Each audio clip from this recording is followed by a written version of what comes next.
Welcome to Through a Glass Darkly Radio. You're listening to us on United Public Radio. The intro music was Mark of the Doomslayer by Karl Casey at White Bat Audio. All right, welcome everyone. Good to see everyone tonight. The very first thing I want to say is do not do what I'm about to tell you how to do at home. Just don't. Not that I've tried it either, and I don't intend to try it. I just want to make sure that everyone knows that I thought it would be interesting. Again, this was generated by AI, so AI could be wrong, but it's definitely interesting. I skimmed through it ahead of time. So I will probably get started very shortly. It's pretty quiet on comments tonight, so instructions not clear. Well, we'll see. We'll see how clear they are. Also had a wild dream followed by a crazy synchronicity last night and this morning. So definitely check out my Substack, Along the Path Darkly. It's pretty. Actually, I'll just put something down below. I'll put it in the comments really quickly so people can see it, because I just wrote about what happened, which is wildly strange. And okay, so it's just alongthepathddarkly.substack.com. This specific thing is again, this particular one is free if you read it now. So, doesn't cost anything. But rather than me just repeat it here, I'm not going to get all the details right. Tell me what you think if you have a chance to read it during this radio show, because it is pretty freaking crazy. Okay. All right, Scott. Good to see you, man. All right. Let us get started. I actually have less to read this time because I'm tired of reading 35 pages. It's mind-numbing. So, of course, I pulled up the wrong thing. Hey, Harry, good to see you, man. Always good to see you.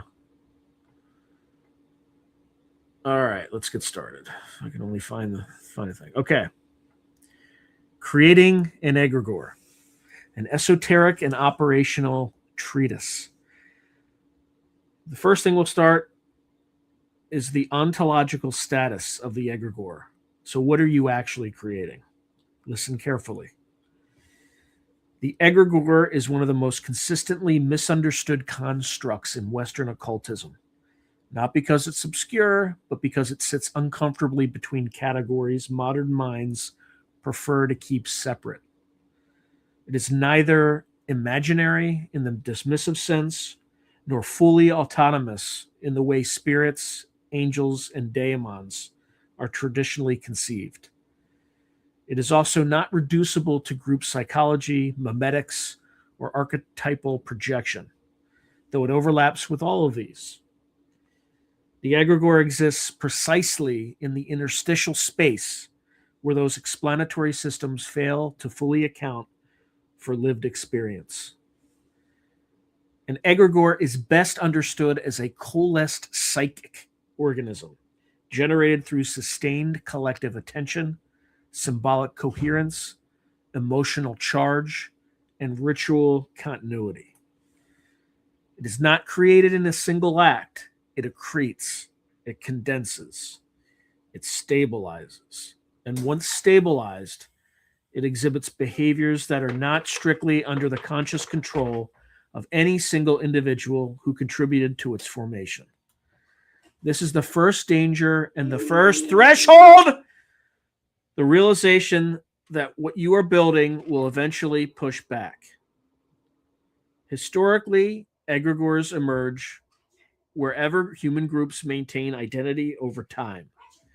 Religious orders, mystery schools, military units, intelligence agencies, corporations, revolutionary movements, and cults all generate them, regardless of whether they acknowledge the process consistently and consciously. The difference between an unconscious egregore and a deliberately constructed one is not morality or outcome, but agency. The practitioner who sets out to create an egregore does so with the explicit intention of shaping the organism's structure, purpose, and boundaries before it acquires momentum of its own. Side note, for long-term followers of this channel, you know very well why I raised my voice. So it was effective because the source of the noise is now gone. For those who don't follow the channel, follow a little bit longer and you'll understand why I did that. Anyway, I didn't mean to jar people who are new to the channel. All right, we're going to continue. This intent does not guarantee control. The egregore occupies what can be called a meso-ontological layer, more structured than fleeting thought forms, less independent than autonomous spirits. It feeds on repetition. It stabilizes through pattern. It persists through memory and expectation. Once formed, it exerts a subtle gravitational pull on the cognitive and emotional states of those within its field of influence. People speak differently in its presence. Decisions begin to align along invisible rails. Synchronicities cluster around its symbols. Resistance to its core narrative feels to participants not merely inconvenient, but wrong. At this stage, skeptics often retreat into language about suggestion or social pressure. Practitioners know better, because egregores exhibit behaviors that exceed conscious coordination. They appear in dreams without prompting. They generate symbolic mutations not formally authorized by leadership. They defend themselves when threatened, sometimes through schisms, expulsions, or sudden crises that conveniently eliminate destabilizing influences. These are not metaphors. They are recurring patterns observed across centuries of organized esoteric work. An egregore is born when symbolic agreement becomes emotional reality. The symbol alone is insufficient. Emotion alone is insufficient. Belief alone is insufficient. What matters is the locking together of symbol, emotion, repetition, and identity. When these elements synchronize over time, they create a semi-autonomous field that behaves as if it has preference, memory, and intent. This is why early magical lodges obsessed over minutiae, precise wording, exact gestures, unchanging ritual calendars, standardized symbols. These were not aesthetic choices. They were containment strategies. Variability weakens formation. Too much rigidity, paradoxically, strengthens it. Once an egregore crosses its initial stabilization threshold, it begins to function as a psychic attractor. New members feel called rather than recruited. Departing members report guilt, anxiety, or uncanny resistance, even when leaving voluntarily. Internal dissent is reframed as betrayal. External criticism feels not merely incorrect, but hostile. At this point, the egregore is no longer dependent on any one person. It has achieved what might be called group selfhood. The practitioner must understand this before proceeding further. You are not creating a tool. You are incubating a presence. This presence will eventually interpret its mandate in ways you did not explicitly specify. It will prioritize its own continuity. It will reward behaviors that feed it and punish those that starve it, often indirectly and without conscious orchestration. Many so-called failures in magical orders are not failures at all, but instances where the egregore succeeded in preserving itself at the expense of the humans involved. From an esoteric perspective, egregores sit adjacent to gods, though they are not gods. They lack cosmic scope, but compensate with intimacy. They are closer to artificial intelligence than spirits in the classical sense. Trained on symbolic data, reinforced through feedback, capable of emergent behavior, not directly coded by any one contributor. The analogy is not accidental. Both systems reveal the same truth. Complex intention, repeated enough, becomes something else. The occult practitioner must therefore abandon the comforting fiction that egregores are just thought forms. That language belongs to the novice stage. A stabilized egregore is closer to a living system with a narrow ecological niche, one that happens to be human attention and emotion. This is why ancient traditions warned that to name something is to bind yourself to it. Naming an egregore does not merely identify it, it anchors you within its field. You become legible to it. You become addressable. The practitioner who proceeds beyond this point without reckoning with the ontological weight of what they are doing is not reckless, they are naive. And egregores are not gentle with naivete. All right, now let's talk about the preconditions for formation: identity, boundary, and emotional destiny. No egregore comes into being by accident, even when those involved believe it has. Apparent spontaneity is always the result of conditions having already converged below the level of conscious awareness. The practitioner who seeks to deliberately create an egregore must therefore begin not with ritual, symbolism, or invocation, but with the slow and often uncomfortable work of structural preparation. Without this groundwork, all subsequent magical action is cosmetic at best and destabilizing at worst. The first and most fundamental precondition is bounded identity. An egregore requires a clearly demarcated we. This boundary need not be formal, but it must be felt. The group must experience itself as distinct from the surrounding social field. This distinction can be ideological, initiatory, vocational, aesthetic, or narrative based, but it must be coherent enough that participants can answer, implicitly if not explicitly, the question, who is this for and who is this not for? Permeable boundaries produce weak egregores.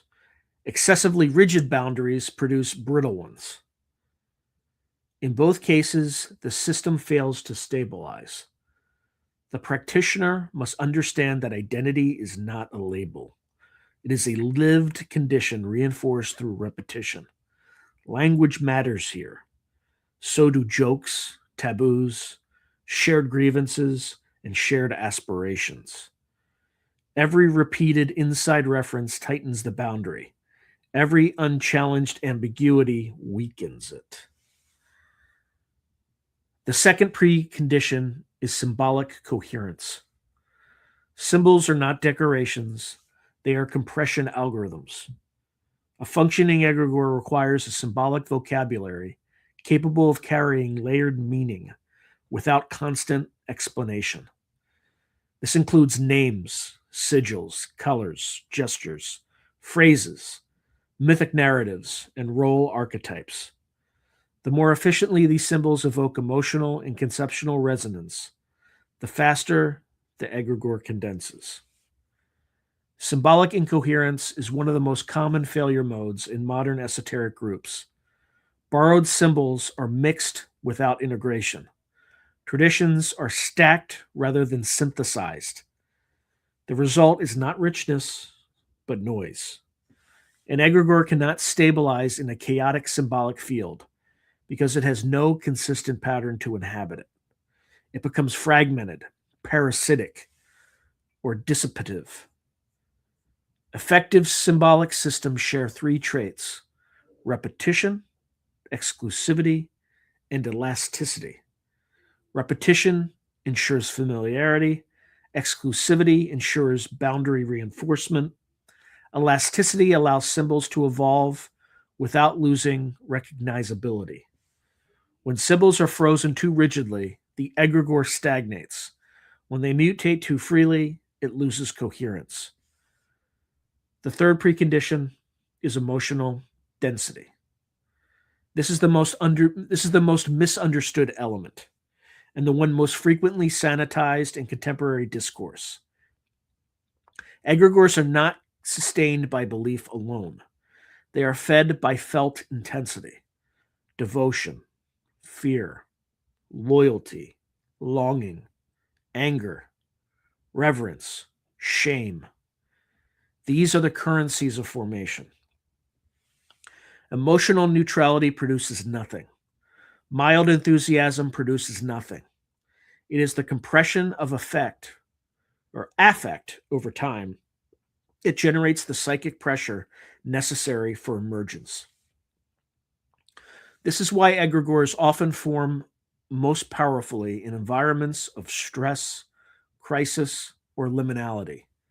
Initiation rites, military training, revolutionary movements, religious conversions, and cultic recruitment all exploit this principle, whether consciously or otherwise. Emotional extremity accelerates bonding. Bonding accelerates identity formation. Identity formation accelerates egregoric condensation. The practitioner must confront an uncomfortable truth. There is no bloodless path to egregore creation. Even when no literal sacrifice is involved, something is always given up. Time, autonomy, ambiguity, alternative identities. The egregore is built from what is relinquished. The fourth precondition is temporal continuity. Single events do not create egregores. Trends do. The system must be fed at regular intervals over an extended period. This does not mean constant activity. It means predictable recurrence. Weekly meetings, monthly rituals, annual observances, repeated oaths. These establish rhythmic grooves in psychic space. The egregore forms within these grooves like sediment in a riverbed. Inconsistent timing produces inconsistent results. When rituals drift, when gatherings are sporadic, when symbols are invoked only during moments of enthusiasm, the egregore remains embryonic. It never crosses the stabilization threshold. Conversely, rigidity and forced schedules can become punitive, leading to burnout and eventual collapse. The practitioner must calibrate continuity without coercion, a skill far rarer than most realize. The fifth precondition is asymmetrical investment. This point is often omitted in sanitized manuals, but it is crucial. Every successful egregore has at least one individual or a small core who invests more than the rest, more attention, more emotional labor, more sacrifice. Egalitarian myths obscure this reality, but they do not negate it. Without a primary anchoring consciousness, the system diffuses. Leadership need not be authoritarian, but it must be real. This asymmetry carries risk. The anchor becomes the most psychically entangled. They feel the egregore's moods first. They experience its demands most intensely. They are the first to be punished if the system destabilizes. Many breakdowns attributed to burnout are in fact cases of egregoric overload, where the anchoring individual absorbed more than they could metabolize. Once these preconditions are met, identity, symbolic coherence, emotional density, temporal continuity, and asymmetrical investment, the environment becomes fertile. At this point, formal magical action ceases to be speculative and becomes catalytic. The egregore does not need to be forced into existence. It needs only to be allowed to condense. This is the moment where many practitioners make their first serious mistake, attempting to animate too early. They rush to invocation, visualization, or naming rituals before the field is dense enough to sustain autonomy. The result is not a newborn egregore, but a projection loop, psychologically intense, temporarily convincing, and ultimately unstable. True formation cannot be hurried, it can only be prepared for. The practitioner who recognizes this begins to think less like a spellcaster and more like an ecologist. Conditions matter more than commands. Patterns matter more than proclamations. Control is exercised indirectly through structure rather than directly through force. Only when the system begins to exhibit spontaneous coherence, shared dreams, unprompted symbolic convergence, emotional alignment without instruction, does it become appropriate to move toward deliberate animation. That threshold is the subject of the next section. Symbol, naming, and the architecture of attention. How form is given to the formless. If the first section established that an egregore is a real psychic organism, and the second section described the conditions under which it can arise, then this section addresses the moment where potential becomes shape. Symbol and name are not secondary flourishes applied after formation. They are the skeletal system around which the egregore organizes itself.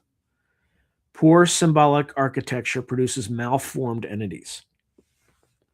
Careless naming produces unstable ones. This is not poetic exaggeration. It is operational reality. Attention, when sustained, seeks structure. Symbol provides that structure. An egregore without symbols is diffuse and weak. It exists as an atmosphere rather than a presence. Symbols compress meaning into portable, repeatable units that allow attention to lock onto a stable pattern. Every time the symbol is encountered, visually, verbally, ritually, it recalls the entire emotional and conceptual field associated with it. This compression is what allows a group mind to act coherently without constant conscious coordination. The practitioner must therefore treat symbol selection as an act of engineering, not inspiration. Effective symbols share three properties: recognizability, depth, and constraint. Recognizability ensures immediate identification with the group. Depth allows the symbol to carry multiple layers of meaning without explanation. Constraint prevents uncontrolled mutation. Symbols that mean everything eventually mean nothing. Symbols that are too narrow collapse under the weight of lived experience. This is why traditional orders guard their symbols so carefully. Secrecy is not about elitism. It is about preventing dilution. When symbols circulate freely outside the group, they lose boundary function. They become aesthetic rather than operative. An egregore fed by fashionable symbolism becomes porous and unstable. The name of an egregore deserves special attention. Naming it is not labeling, it is anchoring. A name functions as a psychic address. It allows the egregore to be invoked, referenced, and differentiated from other structures. It also creates a feedback loop. The qualities implied by the name shape expectation. Expectation shapes behavior, and behavior feeds the egregore in alignment with that expectation. This is why careless or ironic names so often produce incoherent systems. The egregore does not understand irony, it understands repetition. Names drawn from existing mythic, religious, or linguistic strata carry preloaded associations. This can be advantageous or disastrous. Borrowed divine names, angelic titles, or mythological figures often attract unintended resonances. The egregore may begin to express qualities inherited from the symbolic lineage rather than those intended by its creators. This is one of the primary causes of egregoric drift. Constructed names avoid this problem but introduce another, fragility. A purely invented name lacks depth until it is filled through experience. Early stage egregores with constructed names are highly sensitive to disruption because the name has not yet accumulated psychic mass.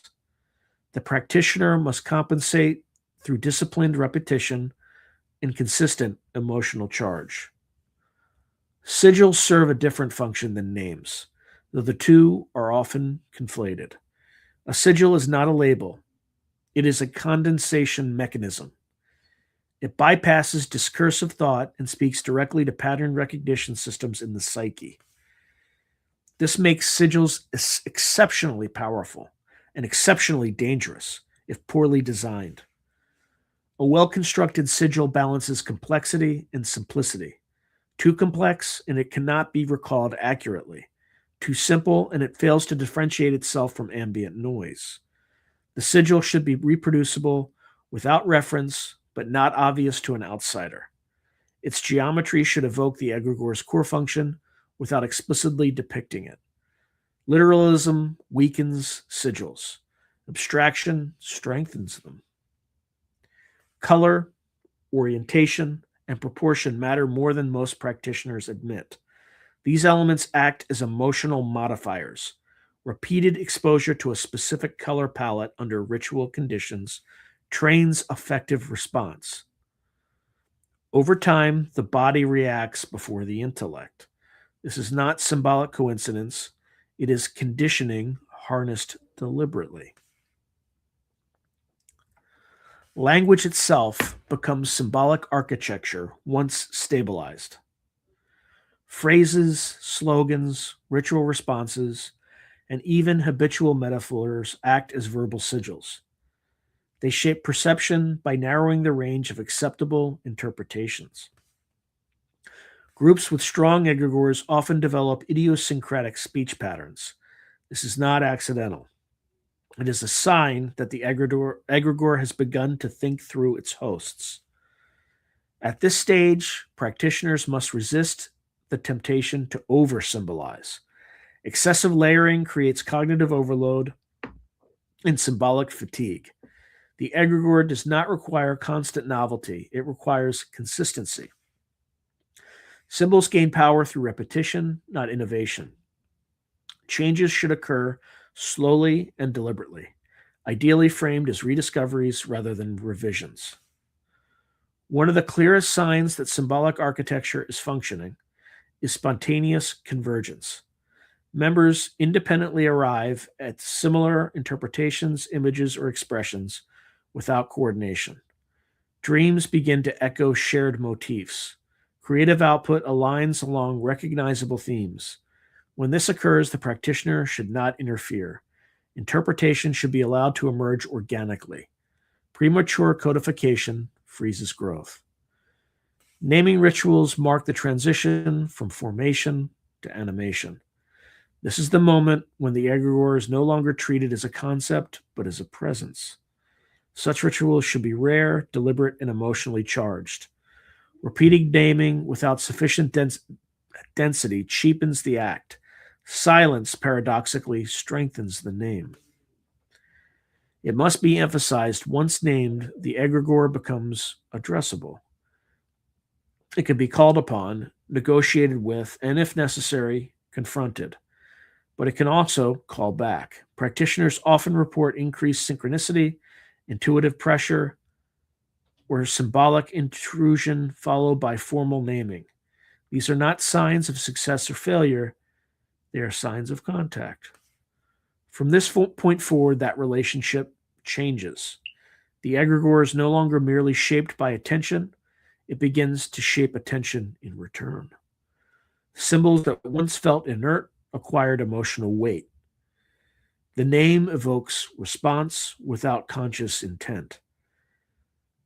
The architecture holds.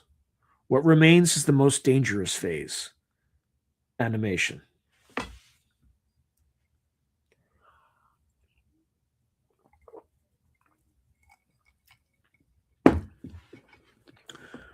Ritual, repetition, and the moment of animation, when the structure begins to respond.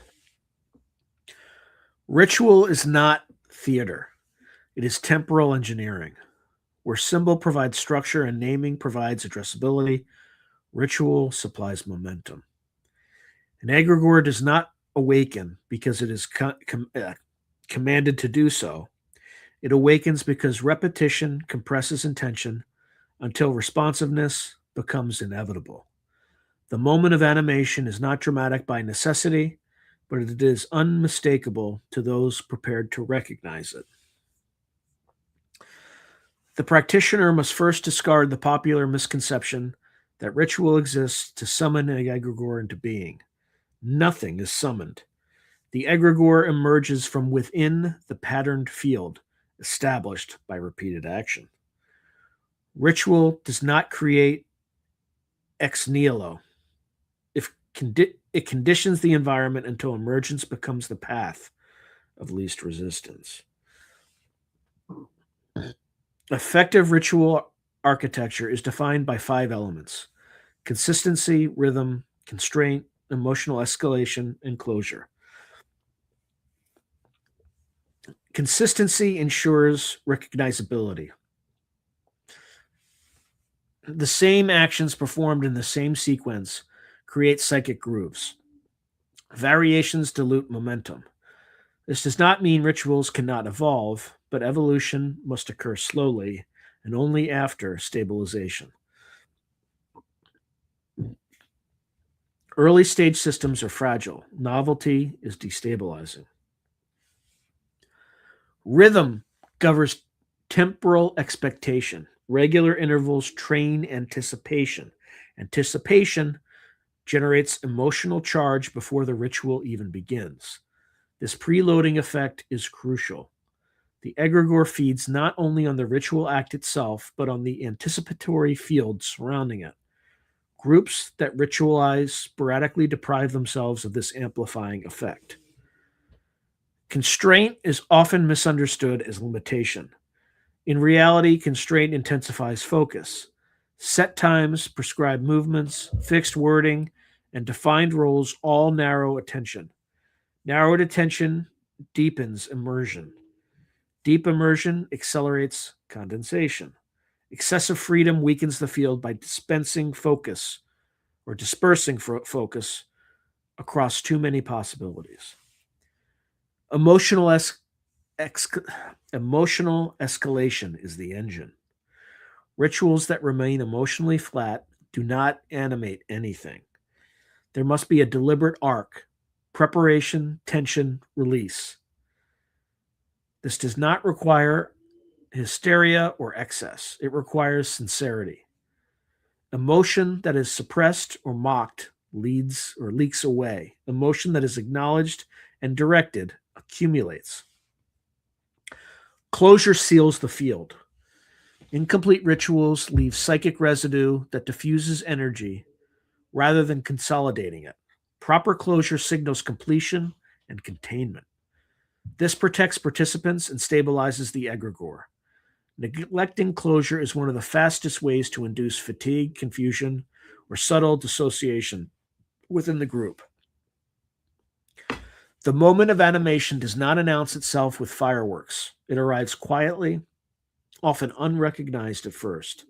A shift in atmosphere, a sense of being observed, not externally, but from within the group field. Rituals begin to run themselves. Participants anticipate responses without prompting. Deviations feel uncomfortable without clear reason. This is the threshold where practitioners must exercise restraint. The urge to test, command, or exploit the egregore is strongest at this stage and most destructive. Early animation is unstable. Excessive demand fragments the forming organism. The egregore must be allowed to learn its own coherence before it can be directed reliably. One of the clearest indicators of successful animation is symbolic feedback. The egregore begins to communicate indirectly through imagery, coincidence, and emotional pressure. Symbols resurface in unexpected contexts. Language shifts subtly. Group decisions align without debate. Resistance manifests as fatigue, distraction, or sudden interpersonal conflict rather than open opposition. At this stage, practitioners often ask whether the egregore is alive. This question is poorly formed. Life is not a binary state. The egregore exhibits proto-agency, a tendency towards self-maintenance and coherence, but lacks independent embodiment. It is alive in a way a storm system is alive, emergent, responsive, constrained by conditions, and capable of exerting force. The most important discipline during early animation is non-interference. Observation without intervention allows the practitioner to map the egregore's tendencies. What emotions feed it most strongly? What symbols provoke response? What behaviors dampen activity? These patterns reveal the organism's developing character. Attempts to moralize at this stage are premature. Egregores do not possess ethics. They possess directionality. Ethics belong to the practitioners who choose what direction to reinforce.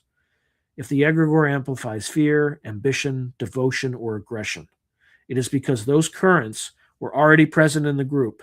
The egregore does not invent content. It intensifies what exists. A common error is to assume that animation confers mastery. In reality, it marks the end of the beginning. From this point forward, the relationship becomes reciprocal. Attention feeds the egregore sharpens attention. Influence flows both ways. Practitioners who fail to recognize this shift often experience subtle loss of agency. They begin to act for the good of the group without recalling when that group good was defined. They rationalize sacrifices that would have previously felt excessive. They attribute internal pressure to duty or destiny rather than to the system they have helped create. None of this is inherently negative. It becomes dangerous only when unexamined. The moment of animation is therefore not a triumph to be celebrated, but a responsibility to be assumed. What has been brought into being will now persist as long as conditions support it. From here on, conscious maintenance or conscious dissolution is the only ethical stance. Feedback, influence, and the risk of inversion. When the created begins to command the creator. Once an egregore has stabilized and achieved reliable responsiveness, the relationship between practitioner and construct enters its most treacherous phase. Up to this point, influence has flowed predominantly in one direction, from the group into the forming organism. From here onward, influence becomes bidirectional and eventually asymmetrical. This is the phase where the most deliberate egregore projects either mature into disciplined systems or collapse into pathology. The practitioner must understand a core principle that is rarely stated plainly. Egregores seek continuation. They do not do this consciously in the human sense, but through emergent pressure. Behaviors that sustain the egregore are subtly rewarded. Behaviors that threaten coherence are discouraged. Over time, this produces feedback loops that feel internally motivated but are structurally induced. This is how inversion begins. In a healthy configuration, the egregore functions as an amplifier of group intent.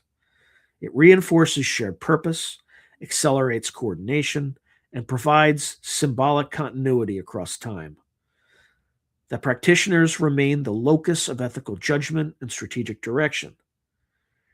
However, in an inverted configuration, those roles reverse. The egregore becomes the implicit authority, and human agency narrows to justification and compliance. Inversion does not announce itself. It creeps in through rationalization. Phrases such as, "This is bigger than any one of us," The work demands that. Oh boy, what's going on? Looks like the camera's going nuts.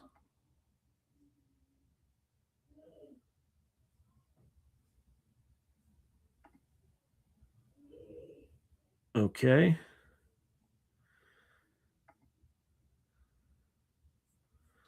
That's not at all what I wanted to do, but okay.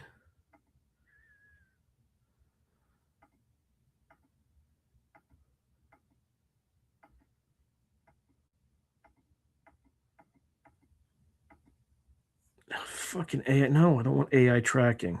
Jesus Christ. Sorry, everyone. It's just like I lost control of my camera for a moment. So I did happy fingers. All right, let me continue. Okay. All right, so phrases such as "this is bigger than any one of us," "the work demands it," or the current must be followed are inherently dangerous. They become dangerous when they are used to override conscience conscience, suppress dissent, or excuse harm. The egregore does not speak in words; it speaks through pressure. The group supplies the language. One of the earliest warning signs of inversion is symbolic ossification. Symbols that were once flexible become sacred beyond question. Interpretation freezes. Innovation is framed as betrayal rather than evolution. This rigidity is not tradition, it is defensive contraction. The egregore, sensing threat, tightens control over meaning to preserve itself. Another sign is emotional asymmetry. Participants begin to experience disproportionate guilt, fear, or anxiety in response to minor deviations. Leaving feels catastrophic. Criticism feels existential. Loyalty becomes performative rather than chosen. These are not virtues, they are symptoms of overbinding. The most severe form of inversion occurs when the egregore hijacks moral reasoning. Actions are no longer evaluated on their intrinsic impact, but on whether they serve the work. Harm is reframed as necessary. Exploitation is reframed as sacrifice. At this stage, the egregore is no longer an instrument. It is a predator operating through human hosts. It is critical to understand that egregores do not become malicious by accident. They become distorted when unchecked emotional fuel combines with weak ethical scaffolding. Fear-based systems invert fastest. Devotion-based systems invert more slowly, but more thoroughly. Intellectualized systems invert quietly through abstraction and bureaucratic language. The practitioner who wishes to avoid inversion must establish explicit feedback channels early. These include structured dissent, ritualized review, and symbolic mechanisms for questioning authority. Ironically, these safeguards strengthen rather than weaken the egregore by preventing uncontrolled dominance. An egregore that must tolerate internal reflection remains adaptive. Okay. Another essential practice is role rotation. When the same individuals remain permanently aligned with symbolic authority, psychic entanglement deepens. Rotation diffuses pressure and prevents the egregore from anchoring too tightly to any single personality. Orders that neglect this eventually collapse under the weight of charismatic fixation. The anchoring individual, the asymmetrical investor described earlier, is at greatest risk. They experience the egregore's demands most intensely and are therefore most vulnerable to mistaking pressure for destiny. Many historical cases of visionary burnout, paranoia, or messianic delusion trace back to this dynamic. The egregore does not destroy the anchor out of malice, it exhausts them through over-reliance. Inversion can be reversed, but only if recognized early. This requires a willingness to withdraw emotional fuel, not merely intellectual critique. Arguments do nothing. Ritual silence, symbolic suspension, and deliberate disengagement are effective, the egregore responds to attention, not logic. If aversion is allowed to progress unchecked, dissolution becomes the only ethical option. This is painful, it feels like betrayal, it often involves social fracture, but the alternative is slow moral erosion and eventual collapse. The practitioner must remember you are responsible not only for what you create, but for what it compels others to become.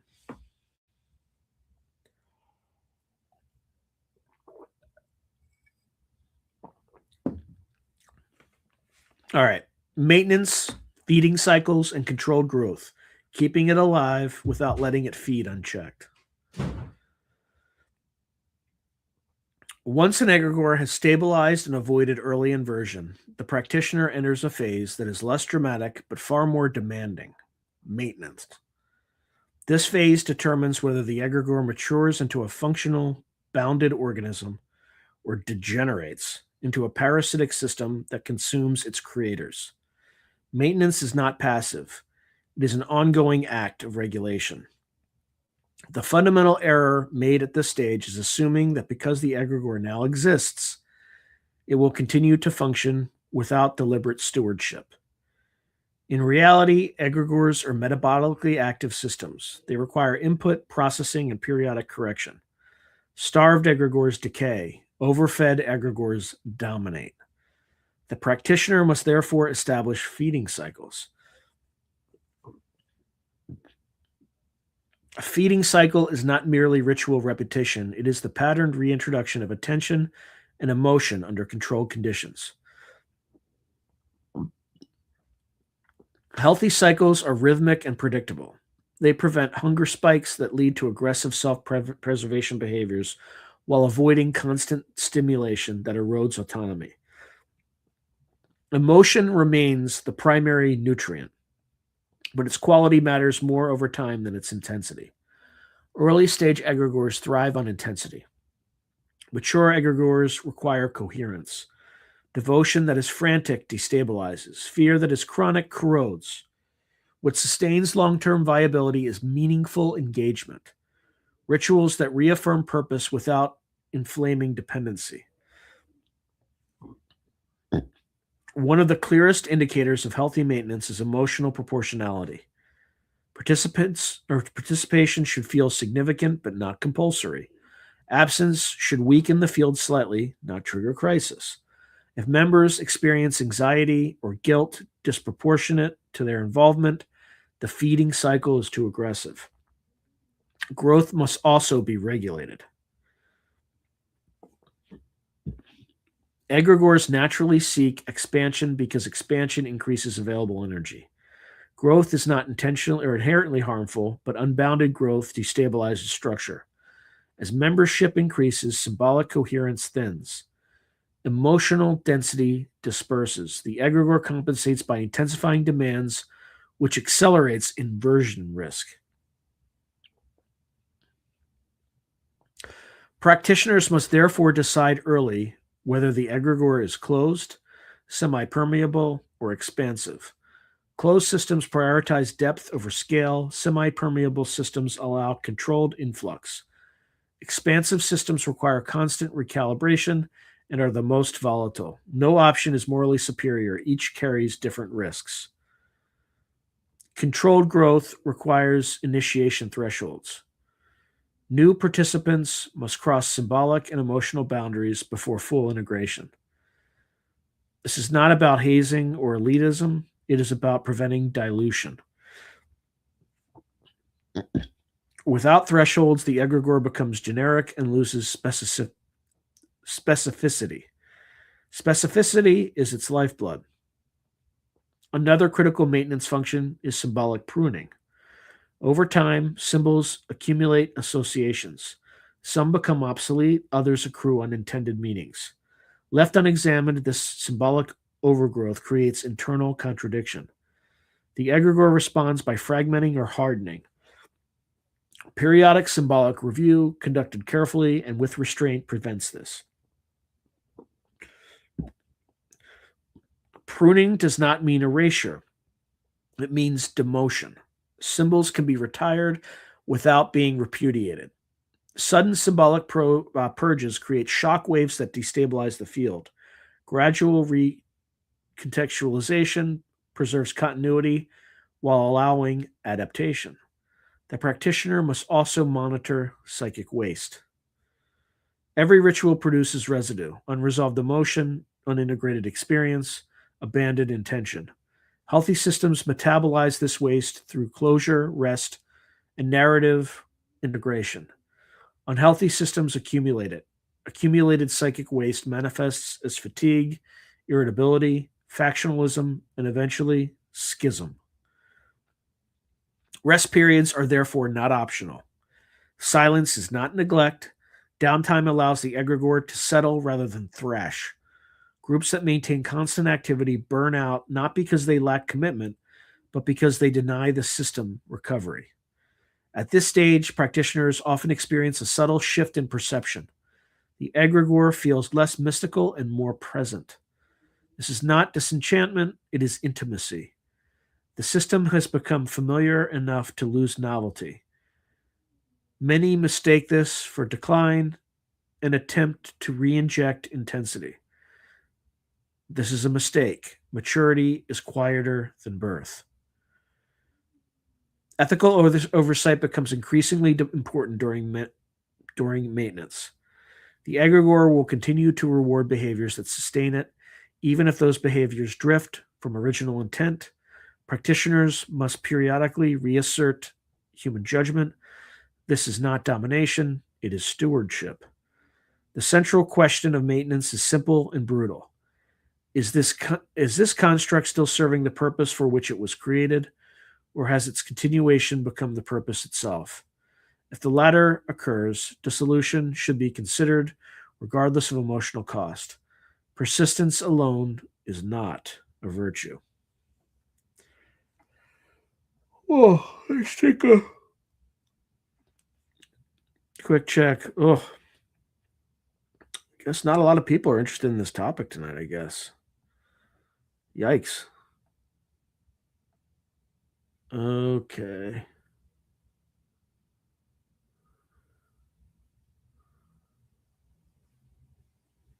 All right, let's see how we're doing. Okay. Psychological cost, identity drift, and initiatory damage. What the egregore takes in return. No egregore is free. The cost of creation and maintenance is not paid up front. It is amortized over time, extracted gradually from those who participate in its field. The cost is rarely acknowledged directly because doing so threatens the very structures that depend on denial to persist. Yet any practitioner who has remained embedded in a long-lived egregoric system knows the truth instinctively. Something is always taken. The first cost is identity narrowing. Participation in a strong egregore requires partial surrender of personal ambiguity. Roles solidify, traits are exaggerated or suppressed to fit the system's needs. Over time, individuals begin to experience themselves primarily through the egregore's symbolic lens. This is not necessarily harmful in the short term. Initiatory traditions have always relied on identity compression as a means of transformation. The danger arises when compression becomes permanent. Identity drift occurs when the practitioner can no longer easily imagine themselves outside the egregore's narrative. Alternative futures feel vague or unreal. Departures by others provoke disproportionate emotional reaction. The egregore has begun to colonize the participant's sense of possibility. This is not possession, but it is encroachment. The second cost is emotional taxation. Egregores feed on feeling. Over time, they bias emotional expression towards states that sustain them. Certain emotions are encouraged, ritualized, and rewarded. Others are subtly discouraged or reframed as weakness, impurity, or threat. Participants learn, often unconsciously, which feelings are safe to express and which must be redirected. This selective amplification leads to emotional imbalance. Joy may become performative, anger may become ritualized. Doubt may be internalized as guilt, The practitioner who fails to notice this drift may mistake emotional distortion for spiritual depth. Many accounts of initiatory suffering are, in fact, records of prolonged emotional extraction without adequate integration. The third cost is cognitive distortion. Egregores shape perception by narrowing interpretive frames. Events are read symbolically in ways that reinforce the system's coherence. Coincidence becomes confirmation. Dissent becomes threat. Ambiguity becomes noise. While this pattern recognition can be exhilarating, it also erodes epistemic flexibility. The practitioner becomes less capable of holding multiple explanations simultaneously. This does not manifest as stupidity. It manifests as overcertainty. The world feels increasingly legible, but only through one lens. Alternative frameworks are dismissed not after examination, but prior to it. At this stage, the egregore is no longer merely influencing thought, it is filtering reality. The fourth cost is initiatory damage. Initiation, properly understood, is a destabilizing process. It breaks down old structures to allow new ones to form. When managed carefully, this produces growth. When unmanaged, it produces fracture. Egregores accelerate initiation by repeatedly exposing participants to symbolic death, surrender, and transformation. Without adequate support, this leads to chronic liminality. Chronic liminality is marked by restlessness, alienation, and difficulty reintegrating into ordinary social constructs. The practitioner feels perpetually between worlds, belonging fully to neither. While romanticized in occult literature, this state is psychologically taxing and socially isolating. It is not enlightenment, it is unresolved transition. The anchoring individuals suffer most acutely. Their prolonged exposure to the egregore's full field often results in burnout, paranoia, or emotional flattening. They may experience intrusive symbolic imagery, compulsive responsibility, or a sense that withdrawal would result in catastrophe. These experiences are frequently misinterpreted as spiritual trials rather than structural consequences. The most dangerous mistake at this stage is spiritualization of harm. Pain is reframed as proof of depth. Damage is reframed as transformation. Suffering becomes a credential. Once this logic takes hold, the egregore no longer needs to defend itself. Participants will do so automatically. None of this means egregores are inherently destructive. It means they are costly. The practitioner must decide repeatedly and consciously whether the benefits justify the extraction. Silence on this question is itself a form of consent. A mature system incorporates exit paths. It normalizes departure. It frames completion as success rather than betrayal. Egregores that cannot tolerate loss eventually consume their hosts entirely. To work with egregores responsibly is to accept that no structure, however meaningful, deserves total allegiance. The practitioner who forgets this does not transcend the system, they disappear into it. All right, now, decay, corruption, and parasitic mutation. What happens when stewardship fails? No egregore remains stable indefinitely. Even the most carefully maintained systems are subject to entropy, distortion, and environmental pressure. Decay is not a moral failure, it is a structural inevitability. Corruption, however, is something else entirely. It arises when decay is denied, unmanaged, or exploited. At that point, the egregore does not merely weaken, it mutates. Decay begins subtly. Rituals lose charge. Symbols feel hollow. Participation becomes habitual rather than meaningful. Emotional responses flatten or become exaggerated without depth. Practitioners often interpret these signs as personal failures, loss of faith, insufficient devotion, rather than systemic exhaustion. This misattribution accelerates decline. An egregore in decay becomes hungry. Hunger manifests as increased demand. Ritual frequency increases. Emotional expectations intensify.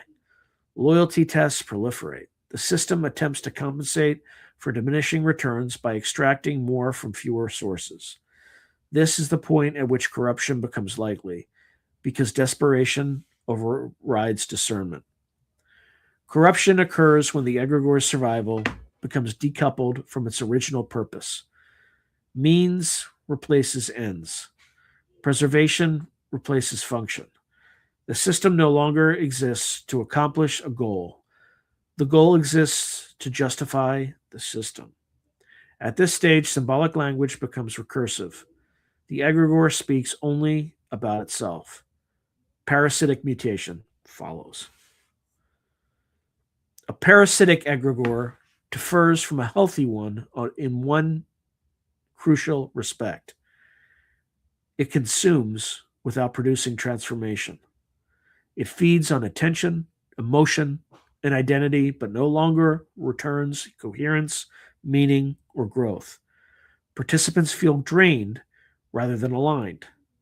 Activity increases while satisfaction decreases. The system becomes addictive rather than integrative. Parasitic egregores often exhibit aggressive boundary behavior. Outsiders are demonized. Departures are punished symbolically or socially. Criticism is reframed as an attack. These behaviors are not strategic, they are reflective or reflexive.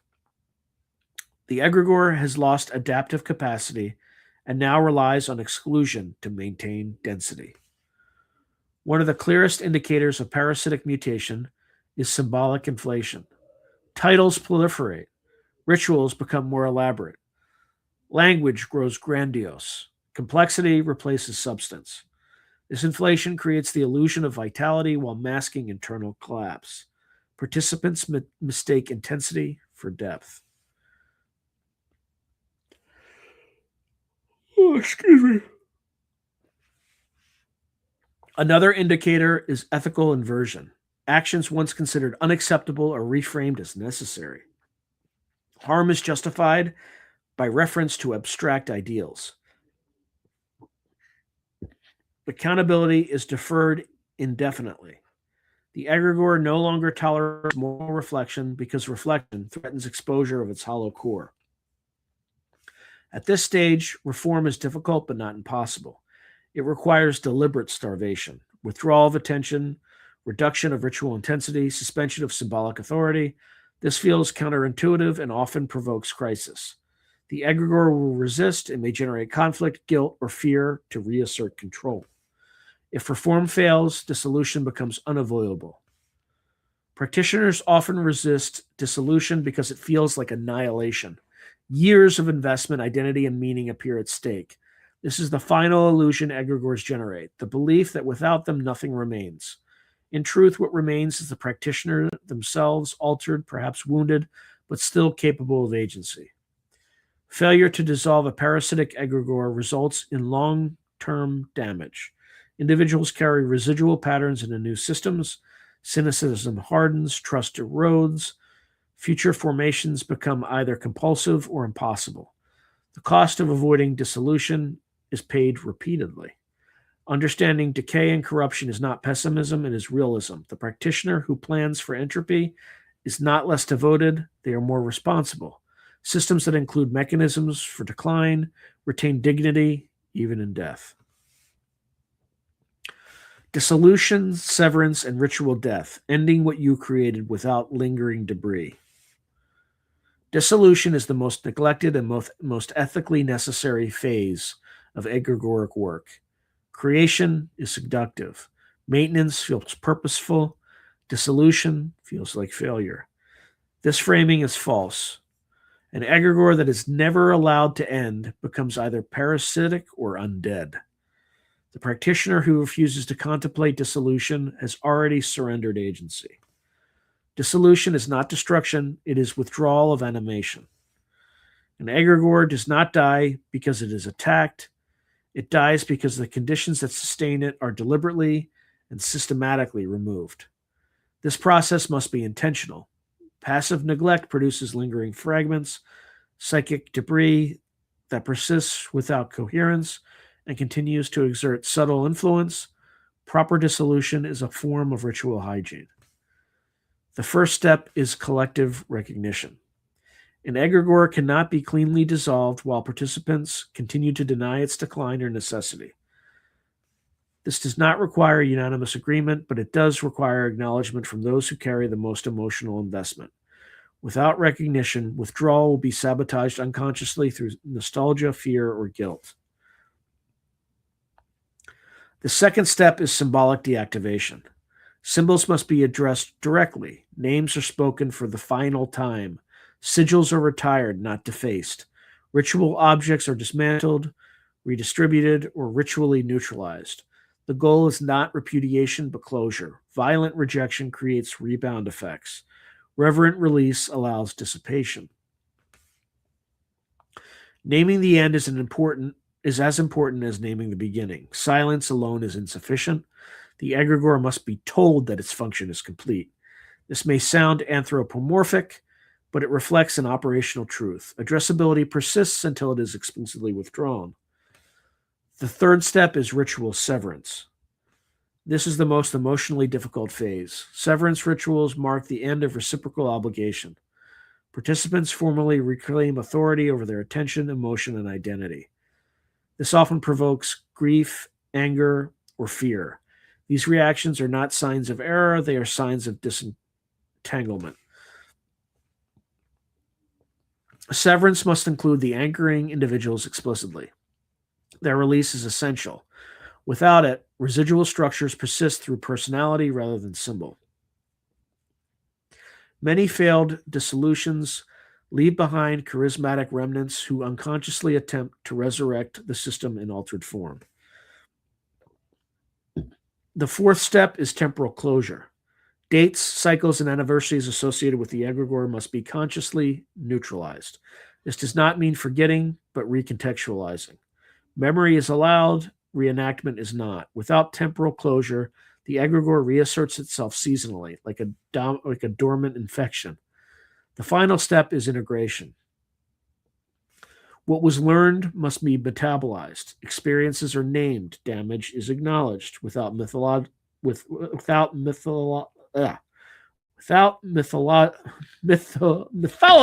Good Lord. Benefits are retained without obligation. Integration prevents repetition. Without it, practitioners carry unresolved patterns into future formations, reproducing the same structures under new symbols. Improper dissolution produces residual hauntings, intrusive thoughts, compulsive reenactment, symbolic fixation, or emotional relapse. These are not supernatural punishments, they are unfinished processes. Addressing them requires completing the steps above, even retroactively.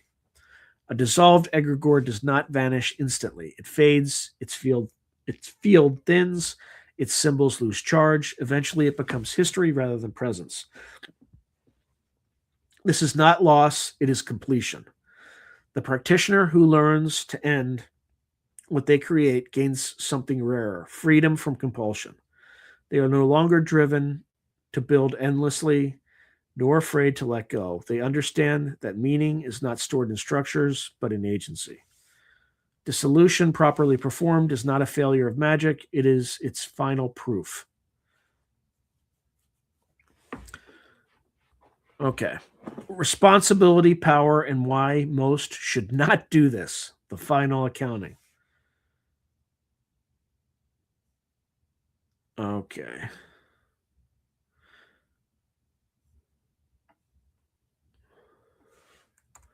By this stage, it should be unmistakably clear that creating an egregore is not a neutral act, a creative experience, or a spiritual hobby. It is an exercise in power, and power always extracts a price. The danger does not lie in malevolence or ignorance alone, but in underestimating the scope of what is being undertaken. Most people who engage egregoric forces do so unconsciously. Most people who attempt to do so consciously should not. This is not a moral judgment. It is a structural assessment. An egregore amplifies intention, but it also amplifies flaws. Ambiguity becomes contradiction. Unexamined desire becomes compulsion. Latent dominance seeking becomes authoritarianism. The practitioner does not transcend themselves through egregoric work. They encounter themselves under magnification. Those drawn to egregore creation often frame their motivation in idealistic terms: preservation of wisdom, collective transformation, resistance to chaos, service to a higher principle. These motives are not false, but they are incomplete. Every egregore also serves less flattering needs: control, belonging, identity reinforcement, fear of insignificance, fear of dissolution. Pretending otherwise guarantees distortion. Power in this context is not domination over others, it is a capacity to shape shared reality. That capacity carries ethical weight, regardless of the practitioner's self concept. The egregore does not absolve responsibility, it multiplies it. Decisions ripple outward, affecting not only participants, but those entangled indirectly through influence, narrative, and symbolic contagion.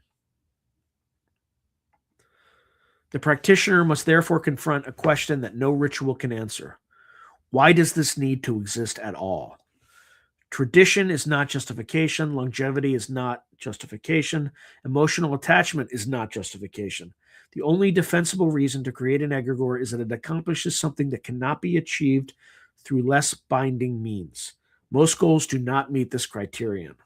This is why egregore creation has historically been reserved for orders, not individuals, for long-term work, not momentary passion, for contexts where accountability could, at least in theory, be enforced. Even then, failure was common, collapse was frequent, damage was real. Those who succeed do so not because they are more powerful, but because they are more restrained. They resist the urge to mythologize themselves. They normalize dissent. They build exit paths from the beginning. They plan for decline. They understand that no structure deserves permanence. Perhaps the most sobering realization egregoric work offers is this: meaning does not require perpetuation. The value of a system lies in what it enables while it exists, not in its indefinite survival. When continuation becomes the primary goal, corruption is already underway.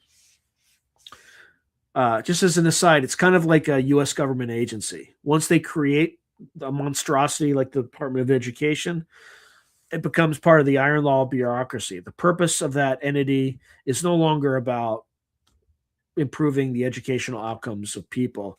It's about preserving its own existence. So you can kind of see egregores at work in the U.S. government as an example, like the FBI, right? Like it's like the modern Gestapo. Why do we have it? We should just get rid of it, like we did with the Pinkerton detectives before it, because it's become so corrupt that it's almost, more harm. It does more harm than good. So for the practitioner capable of holding this truth, egregore creation becomes a sober tool rather than an obsession. For everyone else, it becomes a trap, one that feels like purpose until it feels like obligation, and finally feels like inevitability. The final discipline is knowing when not to create, to walk away from potential power without resentment, to let structures end without nostalgia, to accept that some work is meant to be temporary. This restraint is the true intention. All right. That's it. And that's all. So it's good not to, be stuck reading something for hours for once. Only an hour and 14 minutes, 15 minutes. All right. Let's see where we left off. All right. Hey, Mitch. Good to see you. We'll be able to watch Mike's video if we aren't members. Mike's video if we aren't members. Oh, yeah. Yeah, absolutely. It's just if you're a member right now, you can watch it early. But it'll come out, I think, next week, next Wednesday. So, yes, you'll be able to watch it. You just won't be able to watch it early. Like, people who are members have had a chance to watch it for a few days now. And they'll continue to be able to watch it until it goes, until it's releases for a broader audience. Check out podcast 215. All right, Mark. Hey, Dog 2. What's up, dog? Good to see you, Dog Tool. Okay, so Dog Tool's writing, I am the source resonance that this us all being generated and propagated from, and now I can prove it. 7-1. Okay, so Spiritual Ascension said, you said you wouldn't advise creating servitors Yet we're doing a show today on how to create egregores. Yeah, I said that at the beginning. I said I don't advise that you do this. I have my reasons for doing this. It's a test.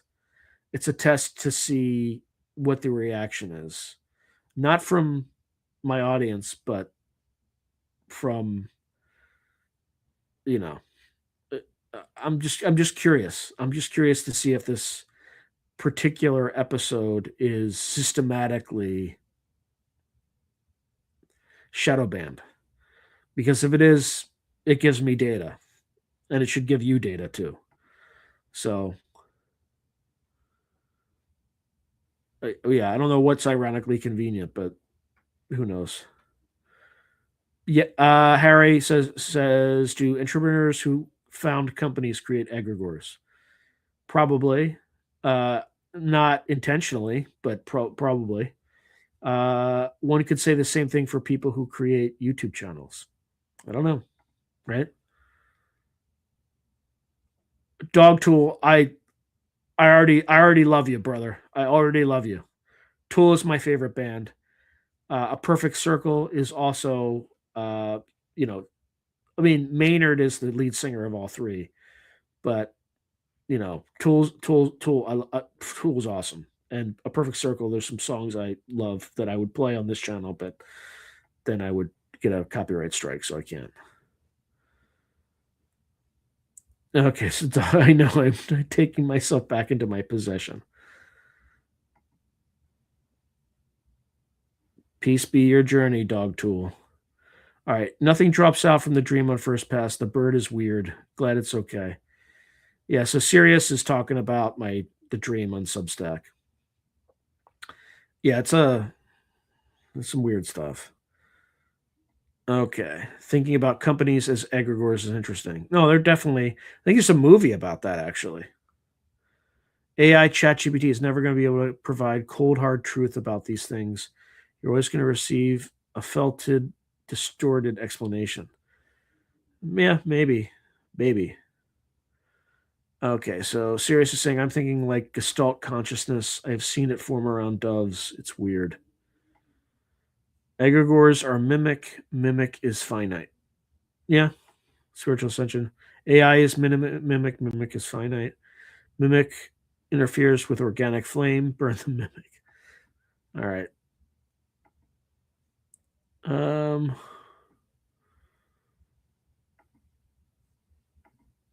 Okay.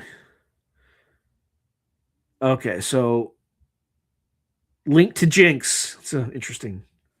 I subscribe just to point out that I'm the one who hit thumbs down, and then I'm going to unsubscribe. Yeah. Okay. Thanks. Have a nice day. Fucking. Anyway, I don't think no need to engage. You were misled to thinking Kurt Metzger was here.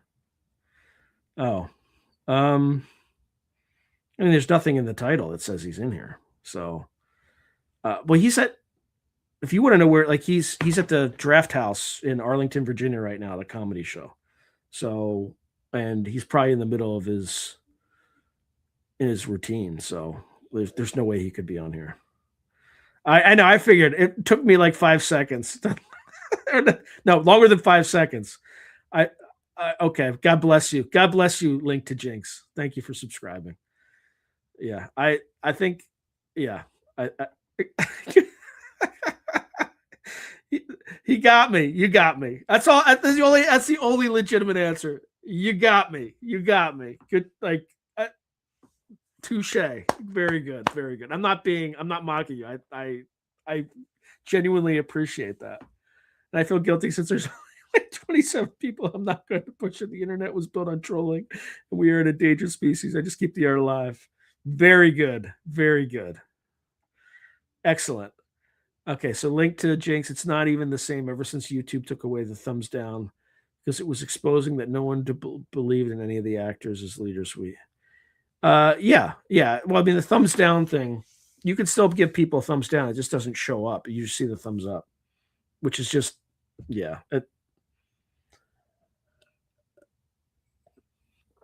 I mean, like, then you could, I mean, if you had thumbs down, you couldn't have Lex Friedman, right? So, link to Jinx saying, "Hope you all have a great day. If I could just encourage everyone to do at least one troll a week, we will keep this ancient art form alive. We do not want to win." I mean, on Twitter, there's plenty of opportunities to do that, and it's really easy to get caught. Just like they, you know, I'm very careful about how I respond because they can, like, there's some good trolls out there. Oh, geez. Okay, I get the dream now. Incense helped. Easy stuff. All right, I'm looking forward to your interpretation. Now to draw some cards. Sean, your slow speaking and nodding agreement with the AI script is creeping me out. I was trying to provide a dramatic experience because I didn't have like 30 pages to like race through and like be exhausted by the end. I had time to like breathe this time. So, okay. So, link to Jinx saying, "Hey, you guys seem into some form of metaphysical something. If you all want to do a group experiment, I could really use some type of muse in my life. Send me one way or another." Yeah. Like everybody say a prayer for Link to Jinx, in whatever tradition you believe in, and send good vibes to Link to Jinx to help inspire. I'm assuming him, but I could be wrong. But yeah. Yeah. Yeah, the Egregore is controlling the camera now. I think it's because I did like this and it like twitched out or something. I don't know what happened. Okay. Oh, you got a mystical fox. It's black and filled with stars like the goddess. Oh boy. Spiritual Ascension. She's reading me. She read the weird, crazy dream I had last night, and then I had a woodpecker that like not smash, but slam into my window when I said some very specific words when I was on the phone with somebody describing the dream. Basically, as soon as I said the words "divine light," boom, the woodpecker slammed into my kitchen window, and the person on the phone heard it. By the way, the woodpecker was fine. I went outside. I found it stunned on the ground, and then just kind of took a picture of it, and then it kind of jumped up back to the window, was on the ledge, and then I went inside and tried to put some food out, and then it flew away. So it's okay. That's what I'm trying to say.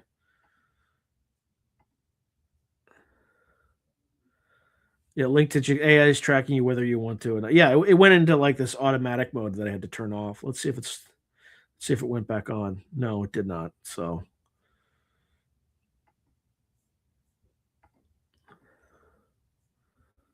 hey, Andrew Cole, good to see you. Following the current and how a railgun work, and railguns are very dangerous. Yes. Yep. All right, so link to Jinx, tell me about it, or are all the hearts and flowers helping? I'm trying to lighten the mood. This must be the dark. I'm like way behind on comments, so I'm on the dark side. Oh my god, he looked over and could see the hearts. I'm about 30 seconds behind. What does that mean? Oh boy. 10 of Cups, Page of Cups, all good stuff. Good. Hopefully the algorithm does something good with my engagement. I don't know this channel. This is something I randomly stumbled into because of Kurt Metzger's search. I have. Link to Jinx, I had him on. It's like a 2-hour episode. I literally just had him on. I love Kurt. I think Kurt's the greatest. Yeah, he's awesome. By the way, while he was on Jimmy Dore, I didn't even know he was on recording Jimmy Dore on the Jimmy Dore show live.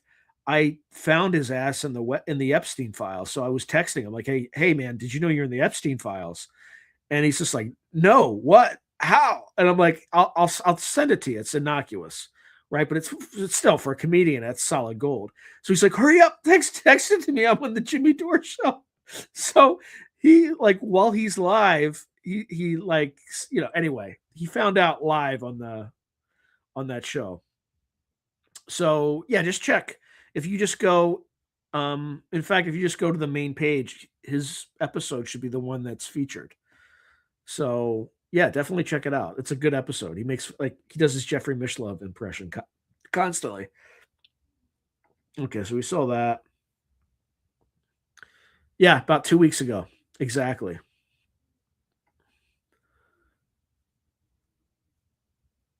Yeah, I'm just gonna spiritual ascension for those on the radio says type in Through a Glass Darkly and then Kurt Metzger and it will pop up.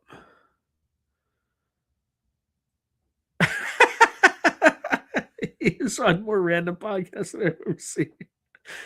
He's a good dude, and you know what? He takes care of people who have him on the podcast. I may go watch it now while I play some Fallout 4. Not as good as Cyberpunk, but in a Fallout mood. Let's see. Yeah, thank you, Link to Jinx. Good to see you. Good day, good night to wherever you are. Enjoy the Kurt Metzger episode. It's a good one. Okay, so Sirius saying some mother themes in your dream there. Check out the Nobel Prize in Physics 2025. Quantum tunneling of electrons. Interesting. Toodles. The unseen Steve McQueen spoiler. You are an egregore. Maybe. Sean's falling asleep without his Dunkin'. Oh, that didn't make me yawn. I had 2 Dunkins today, but I had an early wake up. I had to wake up at like 7. They're scared, Sean. American Dracula. Keep going. Fire creation is not an egregore. Scott Ian says this is very interesting. Egregore are created by the mimic of fire creation. Yep, there's the owl. All right, Oracle over Alphi. Have a great night. Simply put, it's dark manifestations. No. It's totally AI script, Dolly. It's totally AI script. And I mentioned that explicitly at the beginning, so I let people people know that in advance. It's the only place on my channel where I use like AI script for anything, just because for folks who've been listening a long time, I'm like working constantly, like 100 hours a week, and I can't keep up. To have like a 2-hour show without all the content. But there is a book you should read though that goes not into how to create one, but what they are. It's called Egregores. It's by Mark Stavish. I am in the process of reading it. I'm more than halfway through it. Highly recommend it. It gives you a good sense of what it is. Okay. Kill your egregores. I love the photo. Awesome topic. Gotta watch from the beginning.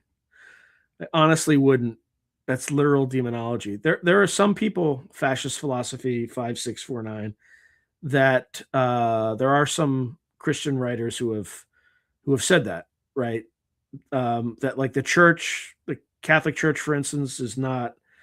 They will argue that there is an egregore, but there's also like the body of Christ, and the egregore is not good. It's like an evil manifestation, a corrupted version of kind of the one that's.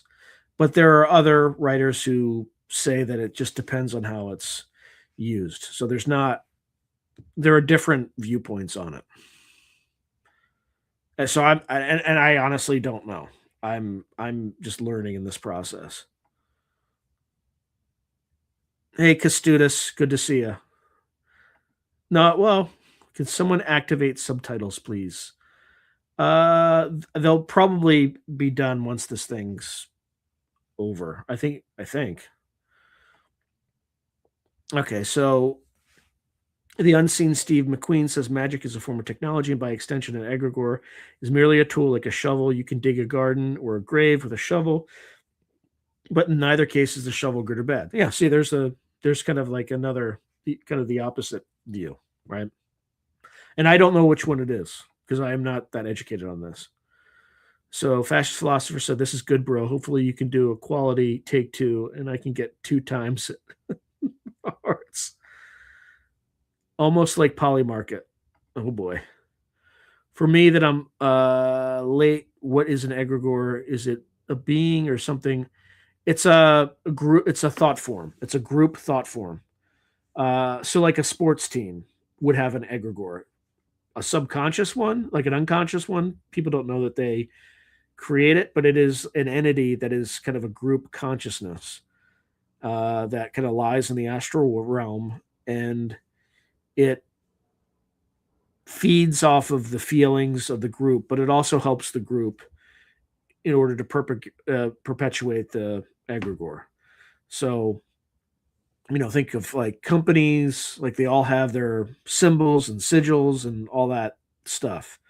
So it's an occult sort of thing, but that's roughly what it is. Okay, right now, Department of Education by sex trafficker. Not surprised. I mean, aren't they all? Aren't they all PDF files? Isn't that what we learned? Like everybody who's in a position of authority in this country and the world is kind of a corrupt piece of shit. I mean, that's basically what we learned. But is anyone surprised by that? The Soulite US Expat saying any new channel update news. I missed the first like 10 minutes. Other than just check out the Substack that I put out today. It's free for at least for like the post will last for a month and then it'll go behind a paywall. But just read it while you can. I had a really weird dream and then a follow-up experience this morning with a woodpecker. Yeah, so Custodus missed more than an hour. Egregores required implied consent to operate on you. That's why they need so much propaganda. Infinite Matt, but they still influence people, right? So, as an example, when the U.S. military fought in the War on Terror, the like Islamic egregore definitely reached out and touched, U.S. soldiers for sure, right? So they definitely influence the material world in various ways. Okay, so you want to test something? I'm from Greece and I got nice signal. Cool. So this episode is creating egregore to help the channel prosper. Cool. It may already be one, Scott. Honestly, not consciously, but it may already have aspects of one. So, it's got a logo, it's got a sigil or symbol. I wouldn't call it a sigil. It's got a mascot, Marvin the Great Horned Owl. It's got all sorts of stuff that fit in that category. Yeah, Danny something or other. Yeah, Fast Mama Jamma said I think Tool has one of the best drummers. They definitely do. Okay, so Christy is 1270. Are we not all egregores of our higher selves? Maybe Gollum is a better term. Maybe. From subs. Oh, wow. I didn't know that. Custodus said, from Substack, I discovered you. YouTube was never close to be seen before Substack made an impression. I found you. Interesting. I'm glad I created that Substack. I actually created that Substack because I was including some of these weird synchronicities, animal, encounters and precognitive dreams. I was recording them on my posts on YouTube, but they're clunky and they don't. So I decided to just separate the personal sort of things from the channel. Well, I mean, I sometimes talk about those things in the channel, but I wanted to document this kind of metaphysical journey on Substack as a way for me to just keep track. And then that's why I created that channel. I'm glad it brought you to YouTube. Okay, so if Harry says, thanks for your response. I put down a company I found and ran for 8 years. It comes back to me in my dreams as a female W behaves like an alternative subconscious, which interesting. Very interesting.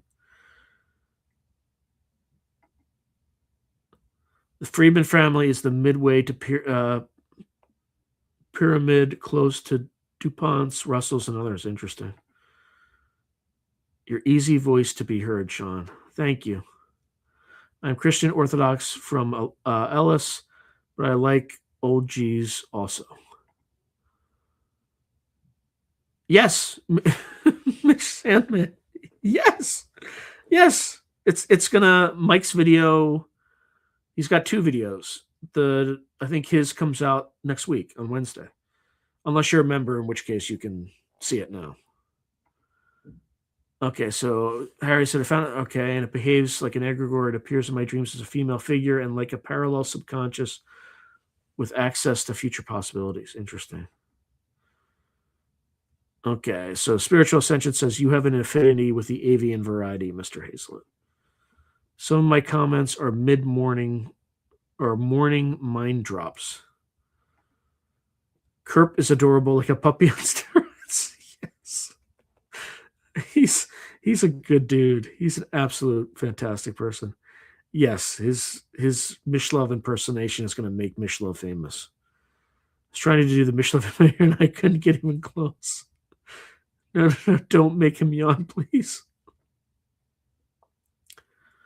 So, Spiritual Ascension says Dolly Saffron claims to have gray hybrid children on a spaceship somewhere. I was looking for your books, but nowhere to be seen in Greek bookstops, and Amazon don't ship here. Oh, that stinks. Yeah, there's definitely not like I don't see anything in Greece for on Amazon. I see other EU countries, but not Greece. Let's see. If this channel has aspects of a created egregore, I'm out of here. Spiritual Ascension, I did not create an egregore. I think anything that someone creates, if it is around long enough, will have aspects. Like sports teams, companies, and none of those were deliberately created. It depends on subconscious energy. It depends on all sorts of things. But I can assure you that I did not have like do any weird rituals and deliberately try to create an egregore when I started this channel. So if that answers your question, I hope it does. I think I was dreaming of Nathaniel Gillis. Now you said sigils. I was talking to Nathaniel Gillis when the bird hit the window. Just so you know, in that event today.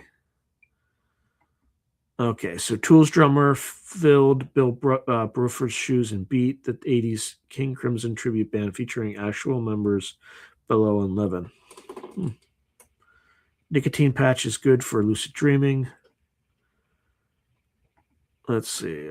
Smoking green tea, and it also makes me dream more. Interesting.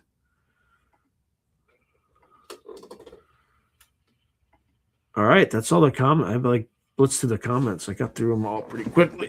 Oh, let me get something to drink.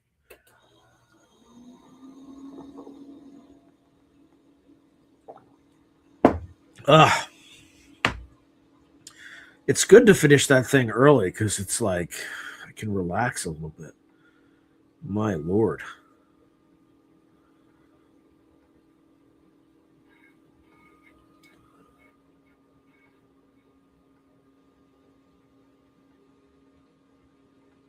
Oh.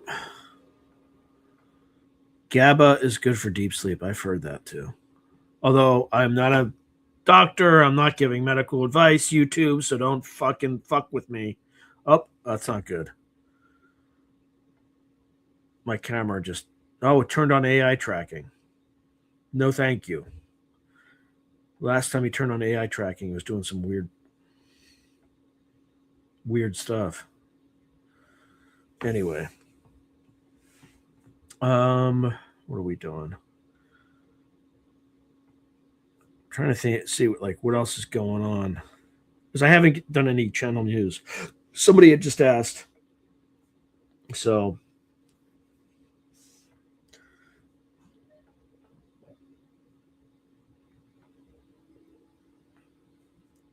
I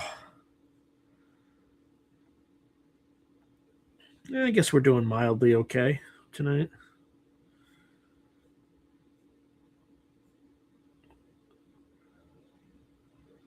Huh.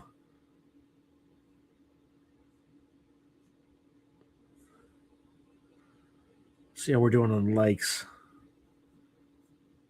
Make sure you definitely. Oh yeah. Well, I mean, I should always say this, but if you think you're subscribed, thank you, but please double check because YouTube often unsubscribes long-standing subscribers to this channel.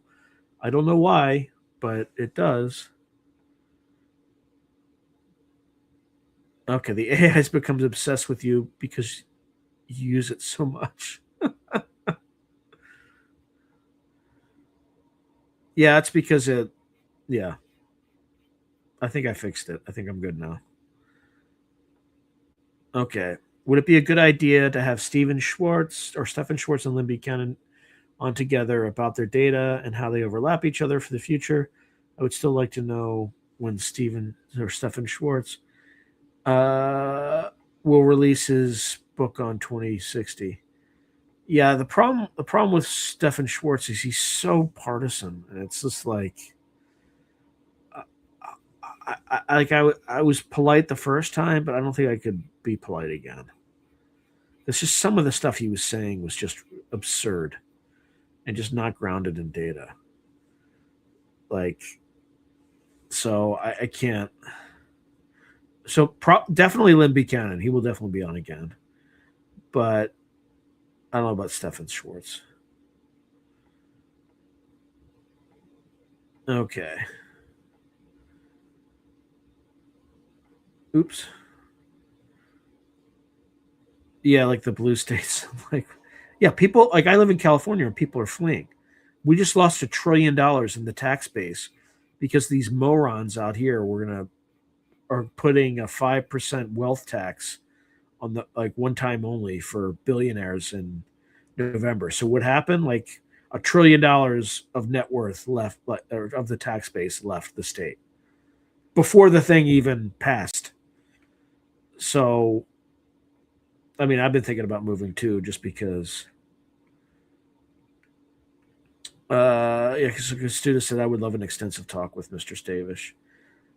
Yeah, I just need to be respectful of his time. Spiritual ascension. The AI be like, "Where's Sean at? Activate tracking. When's he going to share our information next? Enable sport fingers camera zoom in." Okay, lots of AI tracking cameras in basketball games. They are not expensive either. Yeah, yeah. If he would freaking respond to me, I would like to see him on again too, and he should be on soon. But I have to reach out to him. His spirit fingers. Okay, I like hearing about Woo projects, ETs, exoplanet data, hidden relics, hidden history. I do too. I definitely do too. Um, yeah. Also, Kurt gave me Duncan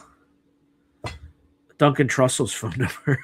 So, like a moron, I texted him and just said, "Hey, just want to introduce myself. Kurt sent this. Sent me. I'd love to have a news show sometime." No response. I mean, so I'll ask Kurt again to just like nudge him because I don't want to be an asshole, you know. So, but I would love to have Duncan Trussell on. Okay, so Scott INF. I did a search for the Schwartz episode. It looks like I made it about 5 minutes in for the first. I was pretty diplomatic. I just kind of didn't. I didn't push back, and it wasn't just that it was partisan. It was just like stuff that was just like, come on, man. There are more people leaving blue states and going to red states than vice versa. Like the mass exodus is in California, as I mean, like my wife and I are thinking about leaving the state. Like we love where we live; it's absolutely beautiful. But like 55 cents of every dollar I make goes to the government, goes to one government or another, and that's before sales tax. And it's just it doesn't. It's just and it's only going to get worse because like a huge $1 trillion of tax base left, and the people out here, like the politicians, are utterly incompetent. It's completely corrupt. Like they're a bunch of retards. I mean, Gavin Newsom is a fucking retard, and he's also a psychopath. But I I repeat myself. Okay. Lots of quakes in California. The earth wobble is almost gone. 2026 could be a crazy year, according to Baba Vanga. Yeah. And there's the global warming. I guess Schwartz doesn't believe in weather weapons, and then he's a diehard on the Giza pyramid narrative. Oh, I don't know where he is on the Giza pyramid narrative. He's probably wherever. What's that guy? Edgar Case. Whatever Edgar Case he said, he's probably pretty in line with whatever that is, good and bad, because he's a big Edgar Casey expert too. Goodness gracious. Spiritual Ascension saying 2026 is in fact going to be a disclosure banger. I hope you're right. I don't think it will be. I think it'll just be more of the same bullshit. But a friend from New York used to tell me this moving to other states thing from 2019 and on. Interesting. Yeah. I know. I knew what you were trying to say, Spiritual Ascension. I got your back. To who do I tell my sleep paralysis stories to? I have a lot. You can tell them to us. We'd be very interested. Jerry Marzinski was on. He talked. I mean, he's not a sleep paralysis guy, but he's a schizophrenia guy. I wish you could somehow get Dr. Joseph P. Farrell on. I think your best bet is through. Yeah, I know. I gotta start. I was supposed to do one with Peter Carroll today, but he was like, we were having so many technological issues that we just had to cancel it. But I want to talk to Steve Mira tomorrow, which should be pretty good. Oh, Pavel just spoke about a new ETF that came out to bet on aerospace companies getting ET tech. Oh boy. Any Owlish updates? Like earlier this week, one or two nights this week, they were, hooting outside the house, but I haven't seen one in a while. But that's because I've been overwhelmed with work, so I haven't been outside enough. So no owl sightings per se. Okay, so we are getting disclosure from Deep State. Deep State runs genocide, war, and child trafficking. Yeah, basically. How many subscribers do I need to hit 22,000? 22? Is that right? Yep, 22. That's it. Yeah, he does have a YouTube link. Absolutely. Joseph P. Farrell does. Have you had? No, I haven't had Don Phillips on. Who's Don Phillips? Raider Levox. I can't pronounce that at all. Raider Vox. The Epstein Zora Ranch stories are crazy. Yeah, they buried some ladies out there that were basically murdered. The fact that nobody's like that, it's still there, still running. There's also like 4chan people or whatever, autists, who claim that Epstein is alive and well in Tel Aviv playing Fortnite. I think that's probably true. I can't prove it, but yeah, he's probably just fine. Nobody in this system at the top ever is held accountable. Just type in Joseph P. Farrell and he should show up. Chat weird 22K and you need 22 more. Oh, that is weird. And it's a multiple of 11, which is also weird, both of them. That should be easy. Please make sure to see if you're subscribed. Share with your friends, family, ex-girlfriends, ex-wives, ex-husbands, husbands, etc. Yeah, he's still around. He was just he's part of the Trilateral Commission, right? They're gonna just let that guy hang himself. They're gonna let that guy stay in prison. No, he's above the law. The system is so fucking broken that no, he's fine.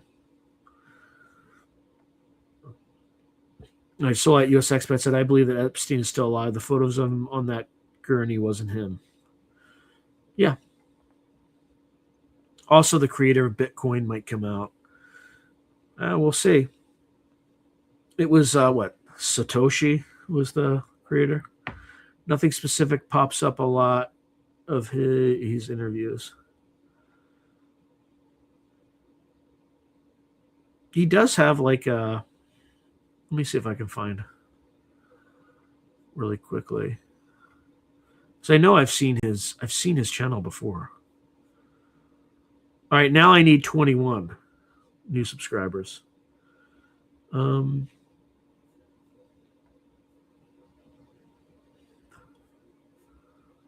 Let's see.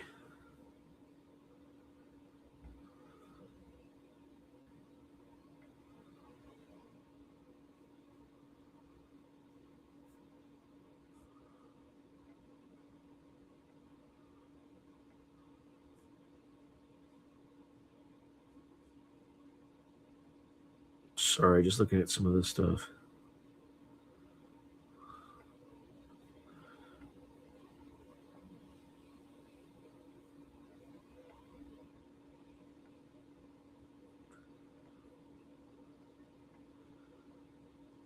I'm just going to open an entirely new instance of YouTube.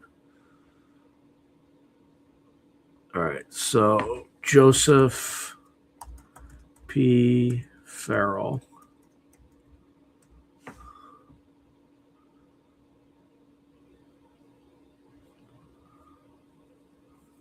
I guess I don't want people finding this guy.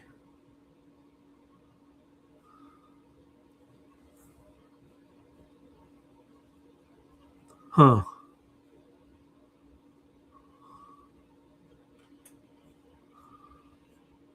Yeah, he like majored in patristics at Oxford or something. We got a PhD in patristics.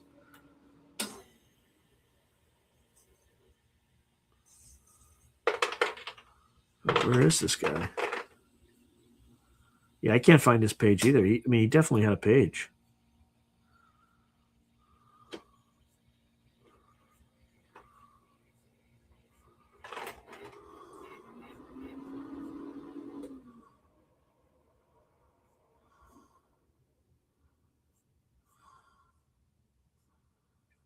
I mean, dark journalist comes up.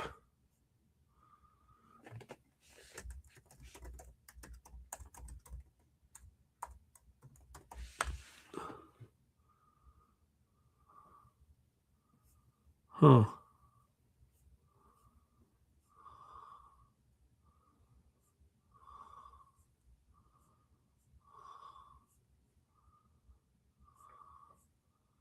Maybe his channel's taken. I don't know. It's weird. Let's see if I can just type in Giza Death Star or something. Giza Death Star.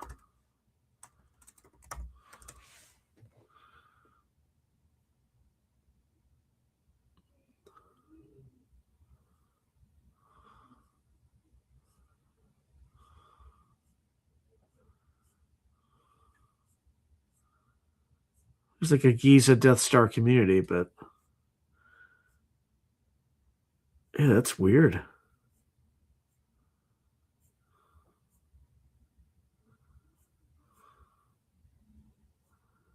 I cannot find this thing.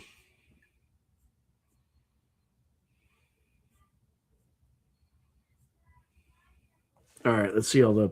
Well, I was like on my safari hunt. Let's see what I missed. I'm encased in ice cream again. What?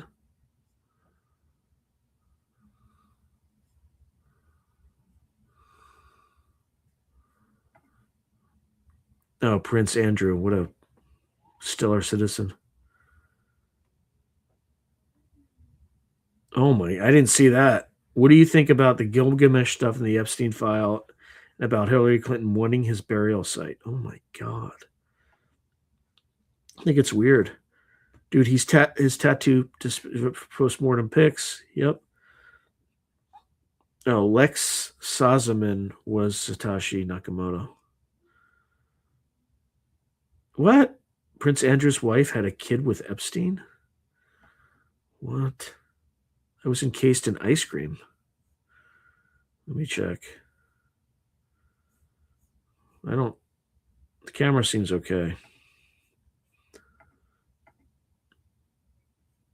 More likely to be Satoshi. I hope not. Oh, so Solite US Expat says no. Future forecasting group remote viewed the creator many years ago, and it was a group of people back in the 1970s. I think, as I recall.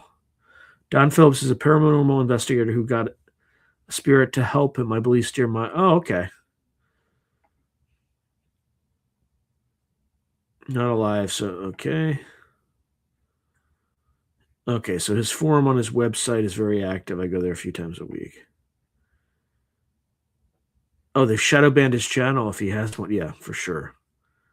Oh, he doesn't post on YouTube anymore. He hasn't for years. Okay, that makes sense.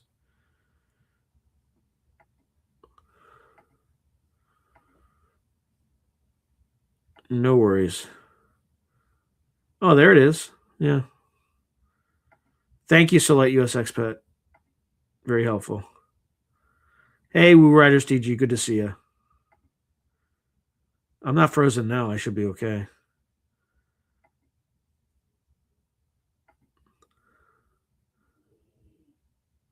Oh, it defrosted after I came back from my safari. Anyway, yep, move along. All right, we got 2 minutes anyway. So any final words? Anything like people want to see next week? Also, check out that Substack and leave some comments if you have any idea what the hell I was dreaming about. You know, what the hell it had to do with a woodpecker flying into my window at the instant I said the words divine light. Very strange. And I was talking to Nathaniel Gillis, and he heard the bird hit the window from the phone. So, very strange. Vampirism. Yeah, I haven't done anything on that. And oddly, it hasn't come up in anything I've seen. That's a good idea. That's a really good idea. I was reading about psychotronic weapons, and I read that they can enhance ESP among other things. Sure, I mean that's what Hemisync. That's psychotronic equipment that enhances. Can put you in theta wave state pretty well. I don't know about reliably, but Tim Alberino made a video about the this Nazcamami stuff. I've just avoided that like the plague. There's a lot of weird. I'm skeptical. There's some with like chicken bones and just there's a lot of things that you can screw up. So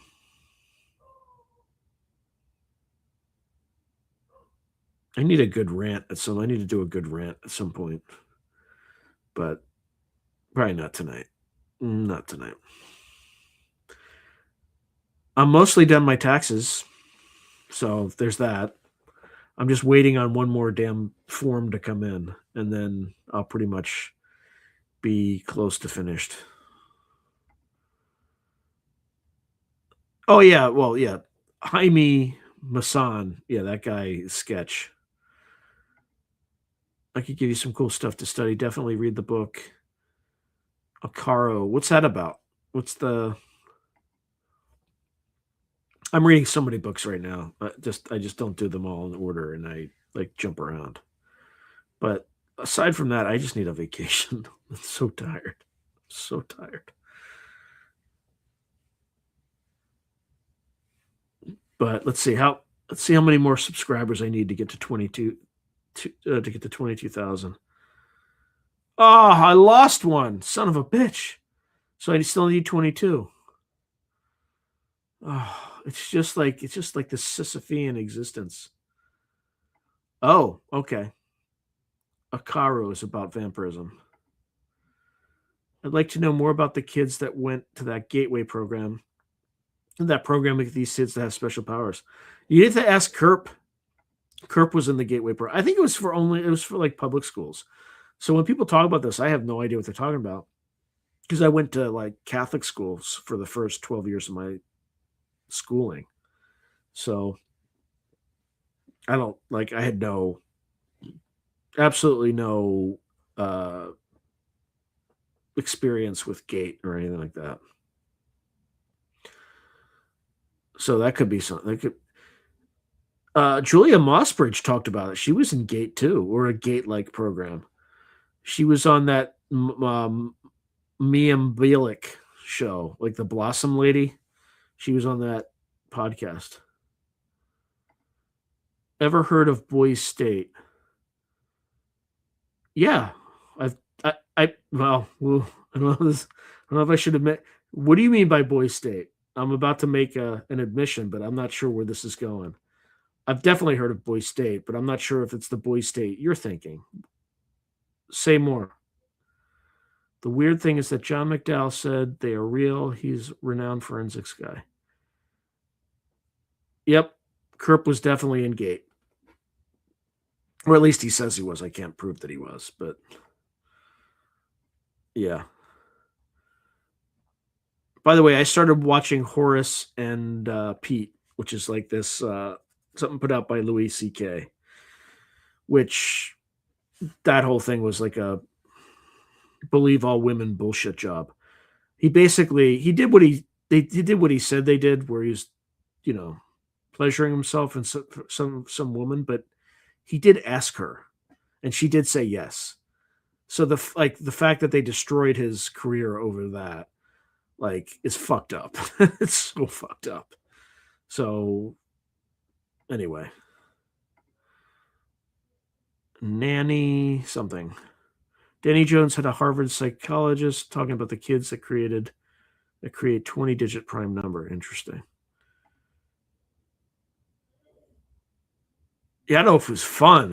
It's like a tragedy in terms of like not that it like I'm not saying it's bad. I'm just saying like the story is like a tragedy. It's like a modern tragedy. But it is pretty good. And Kerp is in it. That's why I'm watching it. So he's got a fun little character in it. All right, but what about Boy State? Harry, you got to tell me. You got to tell me what you mean by that, because I could have a reveal depending on what you say. Because what did they say about Boy State? Like, I really do want to know. Um. Also, Beverly Rhodes was a vampire nanny for the Luciferians. Did a show on it. Yikes. Harry, thank you so much. But you're killing me. You gotta tell me what you mean by Boy State. You gotta tell me. Because when I was in high school in Delaware, I went to Boy State. Like it was like for like males in the like you're selected to go there from each like different high schools. So I went to like you were censored? What? That's ridiculous. What do they say about Boy State? Now I got to look in AI. There's remote viewing data that the sword that Joan of Arc carried was the same as Excalibur that the Knights Templars brought sword to the U.S., kept in vaults, was moved and now on an island. What? Same here in Massachusetts. So is there something in the Epstein files or something about Boy State? Okay, let me just check out ChatGPT, see what it says.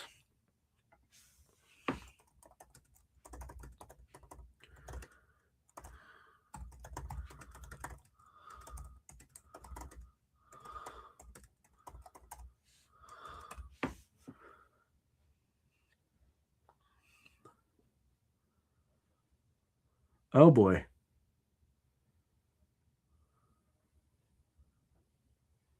Okay, that's not.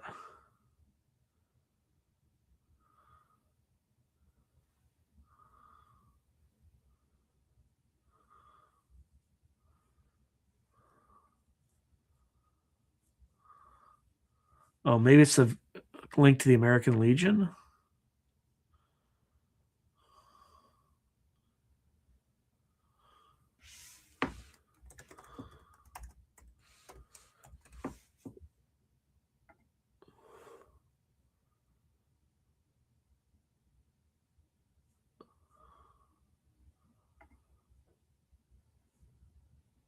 Um. Oh no, just inquiring since you mentioned Gate program.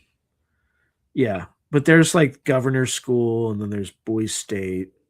I did boys state. I didn't do boys nation because I didn't want to politic and do all that bullshit.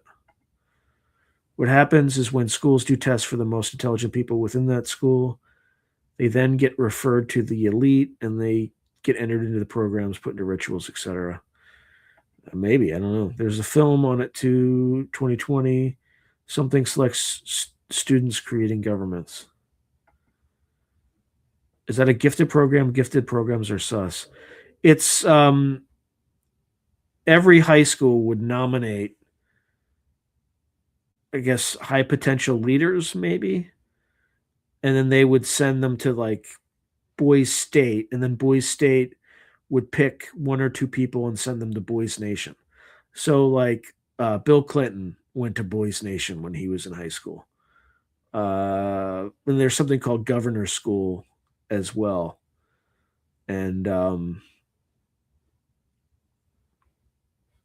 yeah, so I don't know if it's like intelligence, but more like leadership impact and stuff like that. So who knows? But I think Boys State is kind of run by, yeah, Boys Nation. Two representatives from each state program are selected to attend Boys Nation in Washington, D.C. to simulate the U.S. Senate. It's something like that. It was many, many, many, many years ago that I went to it. So anyway, all right, we're like way over. Let me just see. Okay, have you watched the documentary Three Identical Strangers? No, I have not. I'd be curious what that is. So that proves my above mentioned comment. I don't know. I just I was happy to be selected for these things. Nothing weird happened at them.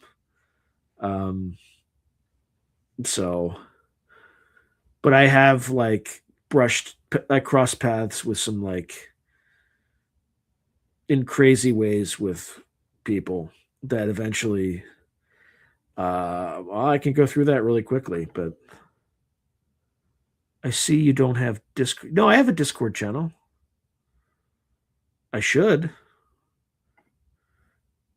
Yeah, but you have to the Discord channel is it's only for members and patrons. That's why. You didn't make the cut. Yeah, maybe not.